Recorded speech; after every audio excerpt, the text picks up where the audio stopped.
Hi, this is Premier Debate, and we have an exclusive interview with the finalists of the Harvard-Westlake Debate tournament. We have from Chaminade, Ronak, Ahuja, and from Newark Science, Brianna Aaron.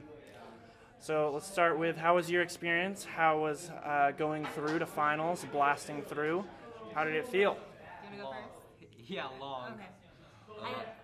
I agree with him. It was pretty long, and I feel really tired because I also had the round robin, so it's just like rounds after rounds after rounds. Oh, that's like 5 or 6 days of debating or something. Yeah. I don't know if okay. Yeah, so definitely like really long, tiring, but also like there's like a lot of relief now that it's over. Yeah. You can go home. I think something we saw a lot at this tournament was there's a decent amount of more left positions, especially more than we've seen in past years. But even just on the topic, first, what kind of positions do you all pursue? And then second, what do you think that this trend means, or what do you make of it? Okay, so I pursue more, I guess, identity arguments, or I don't like to call them identity arguments. I typically run critiques about black and brown people, and at this tournament, I branched out because I typically run a lot of Afropez, and I ran a lot of Afropez at this tournament, but I started running a lot of undercommons, fugitivity arguments, a lot of arguments about like black women, stuff I don't typically do. So I was able to see that interaction, and a lot of my rounds have been either K rounds or LARPy rounds, so it's been like good strategy and good practice for me. Yeah, something similar for me, except I don't read arguments typically around that fashion. My arguments typically relate on like high theory, postmodernism. It's usually because I love engaging with that literature base. Something this tournament that I did differently was, instead of just reading strictly a regular conception of what people think about Baudrillard, I tried to make it interact with queer theory and explore that literature, which I found success with.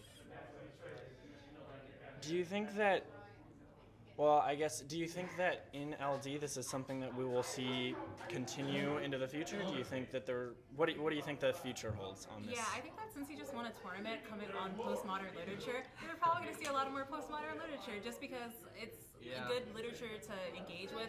Also, I think that identity politics arguments will always be like a big thing no matter what the topic is, so you'll probably see a lot of it on the JanFed topic. I agree. I think this is just indicative of like how debate as a whole is transforming, and not necessarily like for the bad. It's just a different kind of. It's just a different way that debates now occur, in the way that people are now more open to voting against topicality, which is different from the past, in which like a lot of critical teams would suffer. There's a lot more like variance in judges and people who have different like backgrounds, which is good, and it allows different types of debates to occur, and I think we'll be seeing a lot more of it. Also, funnily enough, on that end, I think that people won't be as scared to run critical apps because a lot of people have initiated critical apps against, or not a lot of people have initiated like framework or theory against me, but I've typically won, and he also won that too. So it's just like people shouldn't be afraid to run K apps or like critical positions either. Okay, how, on the flip side, should they engage with these positions? I think KVK debates are actually really fun. They're also like intellectually perusing too, because it took me a while to like think up strategies against his app, but also think of strategies against a variety of other people's apps at the same time.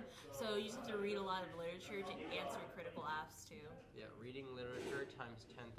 If any of you are wondering how to like what I would do against Baudrillard, I personally recommend all of you to like read into Marxian literature. Like Marxists hate Baudrillard, and like it's a great answer. I'm definitely gonna cop that. Yeah, a lot of people are like not familiar with the Kapkan. Like people, it's kind of like fallen out of the meta, which is a shame because it's actually such a great argument. All right, so we've talked general debate. I would like to talk, if you don't mind, about this round we had in particular. We saw a Baudrillard affirmative. The NC was it was several off, and it was mostly focused on problems with the affirmatives method, namely whether or not it should be topical or whether or not it included certain voices, etc., etc. what led you? We've already, I guess, talked a little bit about the AF. I'm curious on the negative. What led you to pursue that strategy? So I'm not typically fluent in postmodern literature. I've read some arguments like Bataille or Foucault, so I know that general form of literature. But hearing Bulger is kind of new for me, and I'm probably going to read more into it. But when I was perusing the AF at first, we were just trying to think of cool, weird things to trick the AF, especially since I just knew that he wasn't going to read conditionality bad against me, especially with his AF, nor was he going to initiate theory in the 1AR against me. I was like, so might as well try to spread him out, or read as many arguments as possible to engage with the AF on different layers. And I saw that framework itself would be a good strategy. Also, different counter plans that tested the 1EC's methodology with different case turns too would have also been a good strategy to put that AF in a pot or something. How do you think in your 1AR, Ronak, how do you think that affected your strategy, and what were your thoughts going into the 1AR? I have to say that I actually thought the strategy was great. It put the most pressure on my 1AR that any other strategy has done. Typically when teams resort to just one-off topicality or even just one-off of a critique, it makes the 1AR very easy because most good critical teams will already know all of their responses to that position and have good blocks, but when there's so much to answer, you have to kind of condense and pick and choose which arguments you want on different flows, and otherwise you'll just be spread thin, which is okay. indicative of this debate. So then entering the 2NR, he did his best to cover. What was your thoughts prep time before the 2NR? You had 3.5 minutes. What were you thinking? What were you doing? Well, since I wrote a 5-off strategy, I was like, let's see what arguments are most underdeveloped in coming off the 1AR. And I thought that framework itself could have been a strategic strategy for me to go for. Also, maybe attacking the case debate, because my coach has always taught me to attack the case debate in order to win the round. So I was thinking maybe some of the dissides that I thought in case would be a winnable strategy. Now, as I'm reflecting, I'm thinking maybe other arguments might have been a better strategy in order to tackle the 1EC's the 1AR's big overview. And lastly, the 2AR. You saw what she did. What was your response internally, mentally, leading into the 2AR? I was like, wow, that's a big 2NR, and I don't have a lot of prep.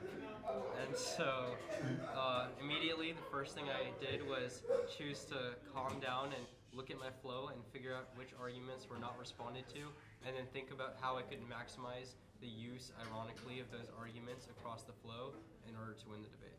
All right, lastly, any shout-outs, comments, general things that you'd like to discuss?